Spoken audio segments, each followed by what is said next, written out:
என்றைக்கு ஒரு கணவன் மனைவியிடம் தோற்கிறானோ, என்றைக்கு ஒரு மனைவி கணவனிடம் தோற்கிறாளோ அந்த குடும்பம் ஜெயிக்கிறதுன்னு சொல்லுவாங்க. ஒரு மனைவி போய் கணவன்கிட்ட கேட்கறாங்க, எங்க இன்னைக்கு உடம்பு சரியில்லை, என் புடவைய துவைச்சு தர முடியுமான்னு கேட்கறாங்க. அவ்வளவுதான், அவருக்கு அவ்வளவு கோபம். என்னைய புடவை துவைக்க சொல்றியா?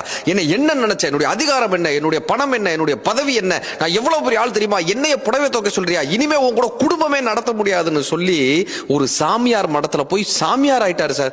30 நாள் இருந்தார். 31வது நாள் மடத்தலைவர்கிட்ட கேட்டாரு, நான் இங்க வந்து 30 நாள் ஆச்சு, எனக்கு எந்த வேலையும் கொடுக்க மாட்டீங்க, எனக்கு ஏதாவது வேலை கொடுங்க சாமின்னாரு. இப்ப மடத்தலைவர் கேட்ட உடனே மடத்தலைவர் சொன்னாரு, உனக்கு நான் ஏதாவது வேலை கொடுக்கணும்னு தான் பாக்குறேன், ஒண்ணு பண்ணுங்க, இந்த ஆசிரமத்தில் இருக்கக்கூடிய பெண் துறவிகளினுடைய ஆடைகள் எல்லாம் நீங்க துவைச்சு போடுங்க, இதுதான் உங்க துறவரத்துக்கான முதல் வேலைனார்.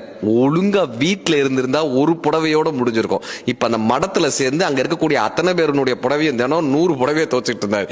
என்றைக்கு வாழ்க்கை துணையிடம் நாம் தோற்கிறோமோ அன்றைக்கு வாழ்க்கையில் ஜெயிக்கிறோம். வாழ்க்கை துணையை நாம் எப்போது தவிர்க்கிறோமோ வாழ்க்கையை துறக்கிறோம்.